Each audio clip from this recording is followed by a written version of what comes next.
देखिए, मेरा जो एनजीओ है वो महिला उत्पीड़न के मुद्दे पे पिछले 23 साल से काम कर रहा है।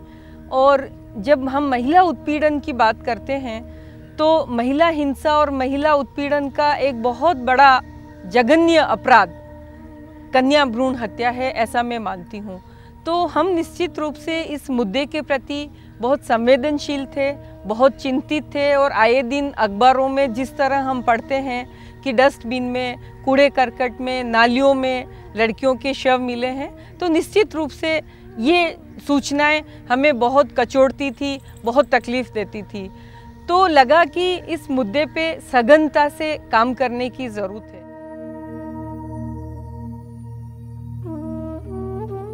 इसी बीच उदयपुर में सीफार के द्वारा कार्यशालाएं आयोजित हुई और मैं भी उस कार्यशाला में गई और मैंने देखा उस कार्यशाला के बाद में कि हम लोग काम तो कर रहे थे, संवेदनशील थे, पर कानून की समझ हमें इस मुद्दे पे बहुत गहरी नहीं थी।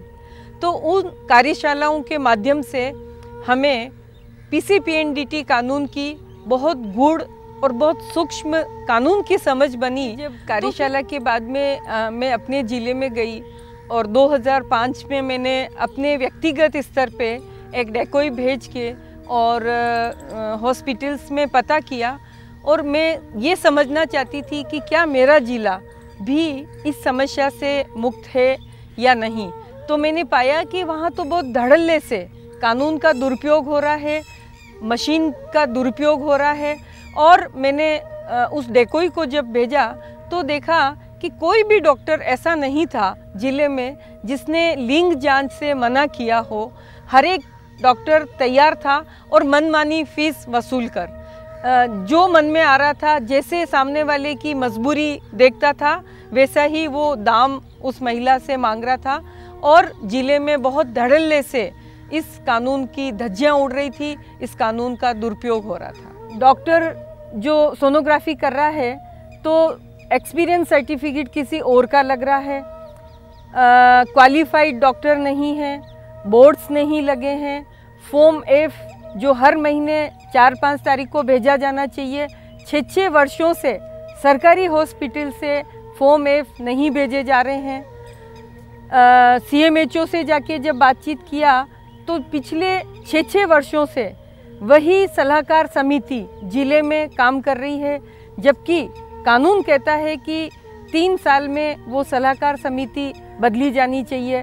तो कई तरह की अनियमितताएं मैंने क्लिनिक्स पे देखी और प्रशासन की जानकारी में लाई कि ये कानून की अवहेलनाएं इन क्लिनिक्स पे हो रही है। देखिए, हमारे ज़िले में जो सलाहकार समिति गठित है जिसका काम है इस कानून का इम्प्लीमेंटेशन करवाना, कानून की निगरानी रखना, वही स्वयं कानून के बारे में बहुत जानकारी नहीं रखती थी।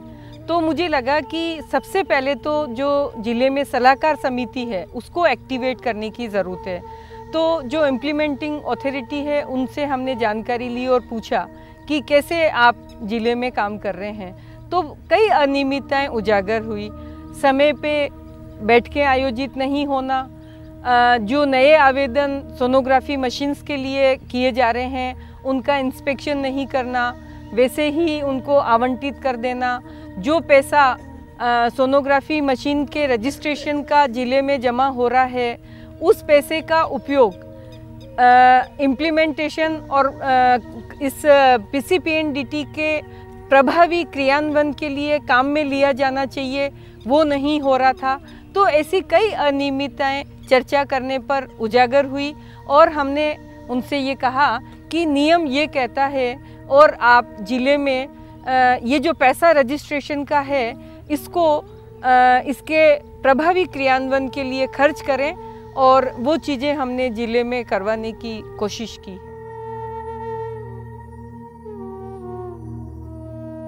देखिए, कार्यशाला के बाद में मेरी ये धारणा बनी कि यदि डॉक्टर्स के ऊपर नियंत्रण किया जाए तो इस कानून के माध्यम से, क्योंकि पीसीपीएनडीटी कानून बहुत मजबूत और सशक्त कानून है, अगर इसका उपयोग सख्ती से डॉक्टर्स को इसकी पालना करवाई जाए तो मुझे पूरा यकीन है कि गिरते हुए लिंगानुपात पर काबू पाया जा सकता है।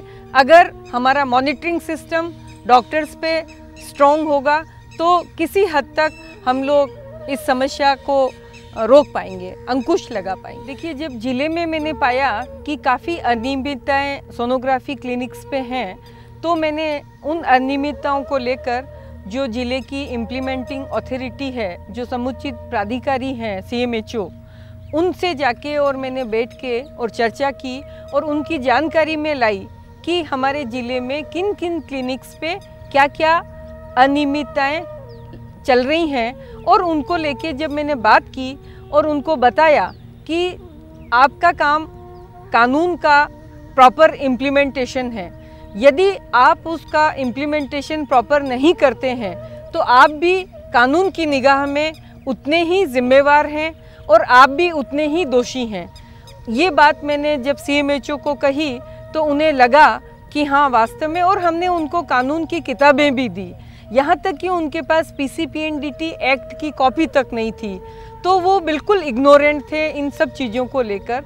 तो उन्होंने भी कानून को पढ़ा, अध्ययन किया और उन्हें लगा कि हाँ, वास्तव में ज़िले में इन चीज़ों का अभाव था, ये अनियमितताएँ क्लिनिक्स पे थी और उन्हें एहसास हुआ।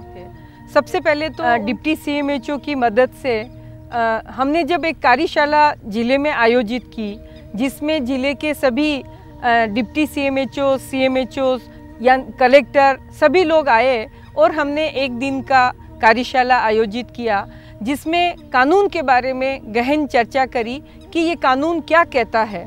तो उस कार्यशाला से सभी की जानकारी में इजाफा हुआ, सभी ने समझा कि कानून क्या है और इसके बाद में डिप्टी CMHOs अपने अपने सेंटर्स पर जाके और उन्होंने हमें बताया कि ये सारी चीज़ें जो आपने बताई थी उनका वायलेशन तो हमारे केंद्रों पे बहुत दिनों से हो रहा है। तो उन्हें समझ में आया कि इतने दिनों से वायलेशंस तो हो रहा था, पर उन्हें समझ नहीं थी कि वास्तव में कानून क्या कहता है।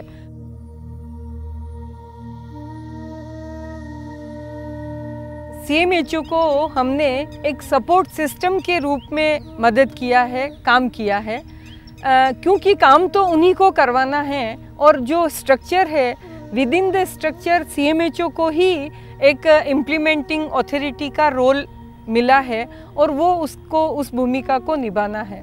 पर जब हमने देखा कि CMHO अपनी भूमिका का निर्वाह ठीक से नहीं कर रहे हैं, जिन भी कारणों से, क्योंकि उनके पास टेक्निकल सपोर्ट नहीं था, जानकारी का अभाव था, तो हमने उनको टेक्निकल इनपुट्स दिए। हमने उनको कहा कि आपको टेक्निकल इनपुट्स की क्या ज़रूरत है, हम आपके साथ खड़े हैं, पर काम तो आप ही को करना है। तो आज हम ये देखते हैं कि भीलवाड़े में CMHO अपनी भूमिका का निर्वाह पहले की अपेक्षा कहीं बेहतर कर पा रहा है और हम उनके सपोर्ट के लिए हमेशा खड़े हैं। उन्हें जब भी कहीं कोई टेक्निकल सपोर्ट की ज़रूरत है, हम हमेशा उनको टेक्निकल सपोर्ट देने के लिए तैयार हैं।